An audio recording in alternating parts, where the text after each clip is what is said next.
इतिहास के विषय में इस वीडियो में बहुत अच्छी जानकारी मिलेगी। इतिहास पूर्व में घटित होने वाली सभी घटनाओं को इतिहास कहते हैं। मतलब आज से या वर्तमान से पूर्व जो भी घटनाएं घटित हो जाती हैं उनको इतिहास कहते हैं। सुविधा की दृष्टि से इनको विभिन्न भागों में बांटा जाता है, जैसे कि मोदी युग जैसे मगध वैदिक काल, सिंधु घाटी काल, जैन काल, बौद्ध काल, मगध साम्राज्य, मौर्य काल, ब्राह्मण काल, गुप्त काल, ऐसे विभिन्न प्रकार के काल, हर्ष काल, सल्तनत काल, मुगल काल, ईस्ट इंडिया कंपनी का काल, फिर इसका अंग्रेजों का काल, गांधी युग, स्वतंत्रता के बाद, स्वतंत्रता के पूर्व, गांधी नेहरू काल, नरसिम्हा राव और मनमोहन सिंह का काल, अटल बिहारी वाजपेयी, गुजरात की कूटनीतिक काल, मोदी युग फर्स्ट और मोदी युग सेकंड। इस प्रकार भारत में विभिन्न प्रकार के इतिहास की सुविधा की दृष्टि से बांटा जाता है। कुछ अभी वर्तमान में कुछ घटक पूर्व की घटनाओं को तत्कालीन इतिहास न कहकर उनको करंट अफेयर की संज्ञा दी जाती है। तो आइए देखते हैं एक एक करके। वैदिक काल जो कि चूंकि भारत का इतिहास अंग्रेजों के द्वारा अंग्रेजों के लिए मॉडिफाई तरीके से किया गया, फूट डालो राज करो की नीति का अनुसरण करते हुए, इसमें बहुत सारी ऐसी विसंगतियां हैं जिनको अभी दूर करने का कार्य प्रारंभ है और चल रहा है। वैदिक काल जो कि 4000 साल पुराना लगभग काल माना जाता है। ऐसा माना जाता है कि 1400 ईसा पूर्व में मध्य एशिया जो कि अपना कजाकिस्तान, उज्बेकिस्तान वाला क्षेत्र, मध्य एशिया से आर्य नामक एक जनजाति के लोग भारत आए और भारत में आकर उन्होंने अपना प्रवेश किया। उसके बाद एक नवीन सभ्यता, आर्य सभ्यता की स्थापना करी, जिनकी भाषा संस्कृत थी। आर्यों की मुख्य रूप से भाषा संस्कृत थी। आर्यों के द्वारा इस सभ्यता के बन जाने के बाद भारत में 1500 से 1000 ईसा पूर्व तक आर्य अपने शासक काल में रहे और अपने आप को स्थापित करते हुए पूरे उत्तर भारत, जो कि ये वाला जो उत्तर भारत का क्षेत्र है जिसमें यूपी, बिहार, मुख्य रूप से हरियाणा और पंजाब वाला क्षेत्र आता है, इस क्षेत्र में अपना विस्तार किया और आगे बढ़े। इसका जब आर्य संपन्न स्थिति में आ गए तो वहाँ पर वर्ण व्यवस्था, जाति व्यवस्था का उद्भव हुआ, जो कि 1000 से 600 ईसा पूर्व को माना जाता है। आर्य मुख्य रूप से वर्ण व्यवस्था पर आधारित थे, लेकिन ये वर्ण व्यवस्था ब्राह्मण, क्षत्रिय, वैश्य और शूद्र थी। ब्राह्मणों का काम शिक्षा देना और समाज को नए नए शोध अनुसंधान करना था। इसका क्षत्रिय का काम राज्य की रक्षा करना और वैश्य का काम व्यापार करना। और शूद्र जो कि इन सभी वर्गों में सबसे जो कमजोर लोग रहते थे वो शूद्र की स्थिति में जाते थे, जो कोई काम करने लायक नहीं होते थे। लेकिन कालांतर में जब 1000 ईसा पूर्व के समय का बाद आता है तो ये व्यवस्था स्थायी हो जाती है, यानी ब्राह्मण का पुत्र ब्राह्मण, क्षत्रिय का पुत्र क्षत्रिय, शूद्र का पुत्र शूद्र और वैश्य का पुत्र वैश्य बन जाता है।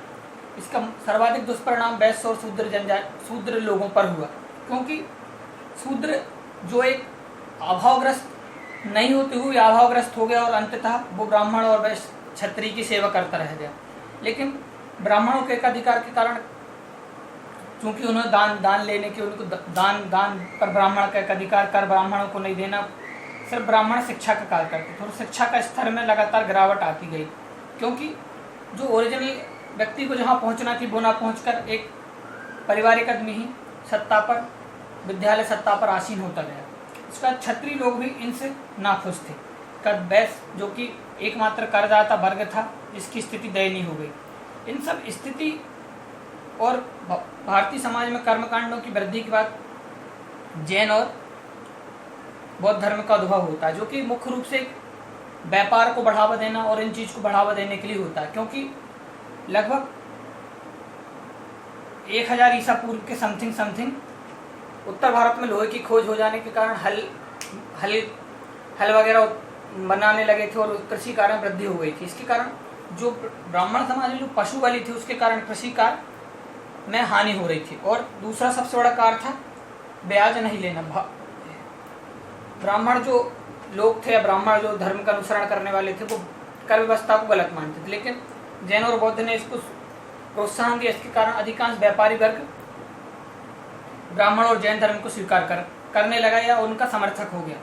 इसके बाद फिर शूद्र वर्ग जो कि अभावग्रस्त वर्ग था वो पूरी तरीके से बौद्ध और जैन धर्म का अनुसरण करने लगा। क्योंकि जैन धर्म की नीति और नियम कठिन थे, इसके कारण अधिकांश लोग इसको अपनाते नहीं हुए बौद्ध धर्म को अपनाने चले गए। क्योंकि बौद्ध धर्म में कई ऐसे लूप होल थे जिनका फायदा उठाकर सभी अपने अपने हिसाब से उसको अपने हिसाब से ढाल लिया। लेकिन जैन धर्म के सिद्धांत थोड़े कठिन और थोड़े से हिंदू जो ब्राह्मण धर्म है उससे रिलेटेड थे, इसके कारण जैन धर्म का उतना ज़्यादा फैलाव नहीं हो पाया। इसी सबसे पूर्व एक कोई सभ्यता नहीं थी, जैसा कि अंग्रेज बोलते हैं। लेकिन जब 1853 में भारत में रेल लाइन बिछाने का कार्य चल रहा था, तो उस समय वहाँ पर ईंट की जरूरत पड़ी। तो ईंट की जब लेने गए तो वहाँ के गांव वालों ने कहा, भाई हम तो यहाँ से आदिकाल से यहाँ से हम ईंट लेते आ रहे हैं। तो जब वहाँ पर खुदाई की गई तो वहाँ पर एक नवीन सभ्यता, सिंधु घाटी सभ्यता, जो कि प्राचीन सभ्यता थी, की नवीन जानकारी प्राप्त हुई। इस सभ्यता की जानकारी प्राप्त होने के साथ ही भारत के इतिहास के बारे में विभिन्न प्रकार की खोज होने लगी।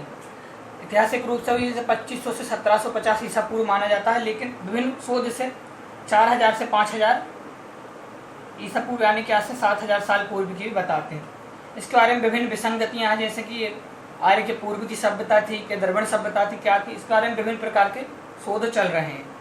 जिस प्रकार कोई भी आपदा विपदा आती है तो शहरी लोग गांव की तरफ भागते हैं, तो हो सकता है सिंधु घाटी सभ्यता से ही आर्य सभ्यता का उद्भव हुआ हो, ऐसा कई लोगों का मानना है। चूँकि सिंधु घाटी सभ्यता पूरी तरीके से शहरी सभ्यता थी और वैदिक सभ्यता पूरी तरीके से ग्रामीण सभ्यता थी, इसके कारण ये तथ्य को भी इसमें स्वीकार किया जा सकता है।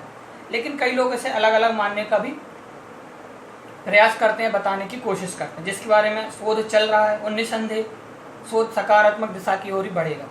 इसके बाद जैन बौद्ध धर्म का तीव्र गति से फैला हुआ बिंबिसार, अजातशत्रु, उदयन, नागदशक और विभिन्न प्रकार अशोक जैसे काल में बौद्ध धर्म एक अंतर्राष्ट्रीय धर्म के रूप में बढ़ा।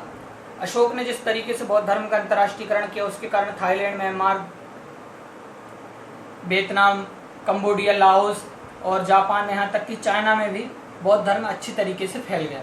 लेकिन वर्तमान में मुख्य रूप से बौद्ध धर्म उत्तर कोरिया, दक्षिण कोरिया और इनमें अच्छी संपन्न अवस्था में है, लेकिन उसका मूल विकास यदि संपन्नता देखी जाए तो थाईलैंड, वियतनाम स्थिति में देखने को मिलता है, क्योंकि जो थाईलैंड वियतनाम का उदार समाज था, इसके कारण इन्होंने बौद्ध धर्म का अनुसरण किया और उसकी नीतियों को अपने हिसाब से मॉडिफाई करके अपने हिसाब से एक अच्छे आचरण संहिता को बनाया। इसके बाद भारत में बौद्ध जैन धर्म का उद्भव होता है, तो कृषि कार्य में वृद्धि हो जाती है। कृषि कार्य में वृद्धि हो जाने से जंगल साफ होते हैं, जंगल साफ होने से उनकी सेना की वृद्धि हो जाती है। चूँकि जो भारत में बंगाल, बिहार, उड़ीसा वाला क्षेत्र है, वर्तमान बांग्लादेश वाला भी, यहाँ पर अच्छी अनुकूल स्थिति होने के कारण अच्छी संख्या में आबादी रहती थी, जिसके कारण सैनिक कार्य में संपन्न हो। इसके साथ ही जो छोटे छोटे गढ़ राज्य थे वो साम्राज्य में स्थित हुए और बौद्ध और जैन धर्म अच्छी स्थिति होने के बाद 16 महाजनपदों का विकास हुआ। 16 महाजनपदों के विकास में मुख्य रूप से जैसे अवंती है, मगध है, अंग है, बज्जी है, इस प्रकार की जनपद का उद्भव हुआ।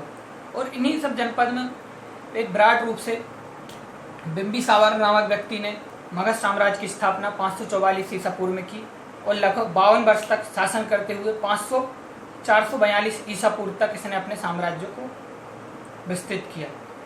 चूँकि बिंबिसार एक समझदार और एक दूरदर्शी व्यक्ति था, इसके कारण इसको पता थी कि आगामी भी जो पड़ोसी राज्य हैं वो भी संपन्न होते जा रहे हैं। इसके कारण इसने वैवाहिक संबंध स्थापित किए और वैवाहिक संबंधों के माध्यम से अपने साम्राज्य को सुदृढ़ करने का प्रयास किया।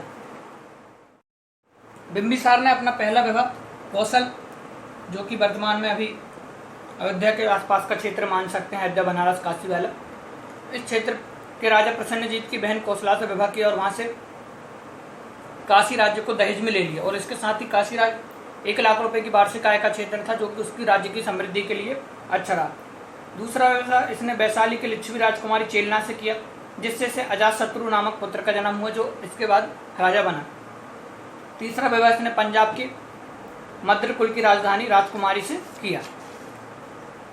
बिंबिसार ने वैवाहिक संबंधों के माध्यम से अपनी स्थिति अच्छी करी। इसके समय एक प्रमुख ऐतिहासिक घटना, अवंती के जो शासक चण प्रदोत थे, उनको उसने अपने राजवैद्य जीवक को उनके इलाज के लिए भेजा। अजातशत्रु के द्वारा इनकी हत्या 492 ईसा पूर्व में कर दी गई और 492 ईसा पूर्व में अजातशत्रु गद्दी पर बैठा। अजातशत्रु के द्वारा अपने पुत्र बिंबिसार की हत्या कर देने के कारण इनके जो मामा जी थे, इन्होंने इन पर आक्रमण किया, जो कि कौशल नरेश प्रसन्नजीत थे, और इस युद्ध में समझौता हुआ। उसके बाद इन्होंने अपने मामा जी की पुत्री बाजीरा से विवाह किया। इसी के समय जो लिच्छवी कुल था, जो बहुत अच्छी ऐतिहासिक घटना है, लिच्छवी कुल था बहुत ज़्यादा शक्तिशाली था तो जब अजातशत्रु पर इन्होंने हमला किया तो अजातशत्रु ने अपनी आधुनिकता और अपनी दूरदर्शिता का प्रदर्शन करते हुए रथमूलस और महाशिलाकट्टम, रथमूलस जो कि बाहुबली में भल्लाल देव का रथ था, और महाशिलाकट्टम जो कि बाहुबली का था, इसके प्रयोग के द्वारा इन्होंने लिच्छवी पर अपनी विजय प्राप्त की और काशी और वैशाली दोनों पर अपना अधिकार कर लिया। अजातशत्रु को उनके पुत्र उदयन ने हत्या कर दी और उदयन ने अपनी राजधानी पाटलिपुत्र को बनाया। इसी समय पाटलिपुत्र पे ही महात्मा बौद्ध का आगमन हुआ था। इसकी स्थापना जब चल रही थी तो उन्होंने कहा था इस नगर का विनाश बाढ़ के कारण हुआ, क्योंकि ये नदियों के संगम पर था। उदयन के बाद इनके पुत्र अंतिम पुत्र नागदशक था, जिसकी हत्या इनके ही अमात्य यानी मंत्री शिशुनाग ने करके 412 ईस्वी में शिशुनाग वंश की स्थापना करी और 412 से 494 ईस्वी तक की शिशुनाग वंश से रहा। शिशुनाग ने अपनी राजधानी वैशाली में स्थापित करी, यानी बिंबिसार अजातशत्रु इनकी राजधानी राजगृह थी। इसके बाद उदयन की राजधानी मुख्य रूप से अपनी पाटलिपुत्र, नागदशक ने वैशाली को राजधानी बनाया और कालाशोक ने पुनः पाटलिपुत्र को राजधानी बनाया। कालाशोक के ही समय द्वितीय बौद्ध संगीति का आयोजन किया गया था। प्रथम बौद्ध संगीति का आयोजन कालाशोक के प्रथम बौद्ध अजातशत्रु और दूसरी बौद्ध संगीति कालाशोक के समय करी गई थी। इसके बाद 544 ईस्वी में नंदवंश की स्थापना महापद्मानंद के द्वारा करी जाती है, जो कि पुराणों में भार्गव द्वितीय परशुराम क्षत्रियों का विनाशक के नाम से कहा जाता है। ऐतिहासिक रूप से भारत सर्वाधिक संपन्न महापद्मानंद के समय था, क्योंकि ये एक रट शासन और बहुत ज़्यादा समृद्धशाली राजा था। इसके समय भारत की जीडीपी, वैश्विक जीडीपी का 25 से 30% थी, जो वर्तमान में अमेरिका की भी नहीं, अमेरिका की वर्तमान में 70%। मतलब भारत उस समय सिर्फ महापद्मानंद के पास ही इतनी संपत्ति थी।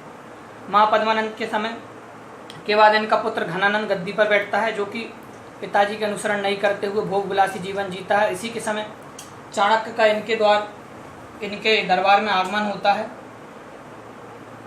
क्योंकि चाणक्य मुख्य रूप से तक्षशिला जो है वहाँ के प्रधान पाठक प्राचार्य रहते थे, और इसी समय सिकंदर का आक्रमण भारत पर होता था। तो चाणक्य बिंबिसार वो घनानंद के पास पहुँचते थे कि महाराज